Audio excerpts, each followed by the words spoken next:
لا تنسى الاشتراك وتفعيل جرس الإشعارات لتتوصل بجديدنا دائما. I was 18 years old when I got married. I belonged to a very conservative family, a Baloch family, where good daughters never say no to their parents. My father wanted me to get married, and all I said was, if that makes you happy, I'll say yes. And of course, it was never a happy marriage. Just about after 2 years of getting married, about 9 years ago, I met a car accident. Somehow my husband fell asleep and the car fell in the ditch. He managed to jump out, saved himself. I'm happy for him. But I stayed inside the car and I sustained a lot of injuries. The list is a bit long. Radius ulna of my right arm were fractured. The wrist was fractured. Shoulder bone and collarbone were fractured. My whole rib cage got fractured. But that injury that changed me and my life completely was the spine injury. Many people came to rescue. They gave me CPR. They dragged me out of the car. And while they were dragging me out, I got the complete transection of my spinal cord. Those 2.5 months in the hospital were dreadful. I was at the verge of despair. One day, doctor came to me and he said, well, I heard that you wanted to be an artist, but you ended up being a housewife. I have a bad news for you. You won't be able to paint again. Next day, doctor came to me and said, your spine injury is so bad, you won't be able to walk again. I took a deep breath and I said, it's all right. Next day, doctor came to me and said, because of your spine injury and the fixation that you have in your back, you won't be able to give birth to a child again. That day, I was devastated. I started to question my existence. Why am I even alive? So what kept me going was, one day I asked my brothers, I know I have a deformed hand, but I'm tired of looking at these white walls in the hospital and wearing these white scrubs.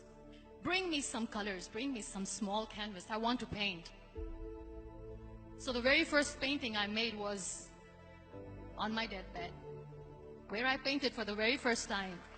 What an amazing therapy it was. Without uttering a single word, I could paint my heart out.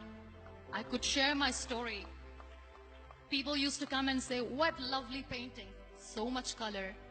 Nobody could see the grief in it. Only I could.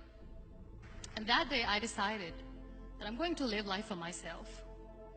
I am not going to be that perfect person for someone. I am just going to take this moment and I will make it perfect for myself. That I'm going to fight my fears. So I wrote down one by one all those fears. And I decided that I'm going to overcome these fears one at a time. You know what was my biggest fear? Divorce. But the day I decided that this is nothing but my fear, I liberated myself by setting him free.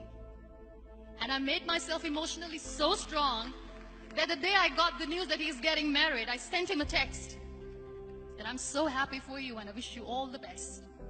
And he knows that I pray for him today. Number 2 was, I won't be able to be a mother again. And that was quite devastating for me. But then I realized there are so many children in the world, all they want is acceptance. So there is no point of crying, just go and adopt one. And that's what I did.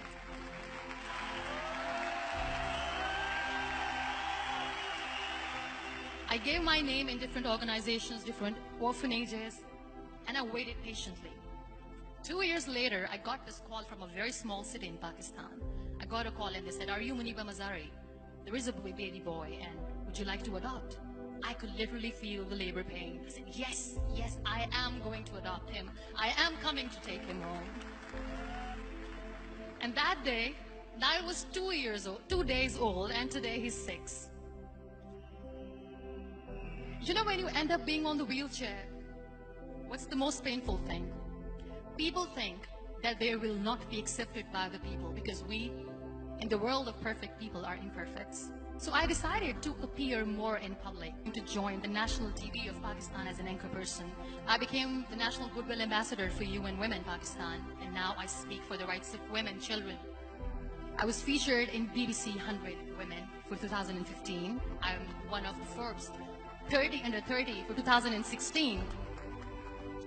So when you accept yourself the way you are, the world recognizes you. It all starts from within. We have this amazing fantasy about life. This is how things should work. This is my plan. It should go as per my plan. If that doesn't happen, we give up. I never wanted to be on the wheelchair. Never thought of being on the wheelchair. This life is a test and a trial, and tests are never supposed to be easy. So when you're expecting ease from life, and life gives you lemons, then you make the lemonade, and then do not blame life for that. It is okay to be scared. It is okay to cry. Everything is okay, but giving up should not be an option. They always say that failure is not an option. Failure should be an option, because when you fail, you get up, and then you fail, and then you get up, and that keeps you going. Embrace each and every breath that you are taking. Celebrate your life. Live it. Don't die before your death. Real happiness lies in gratitude. So be grateful, be alive, and live every moment.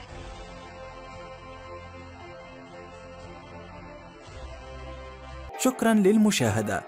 لا تنسى الإعجاب بالفيديو والاشتراك بالقناة لمشاهدة المزيد من الفيديوهات.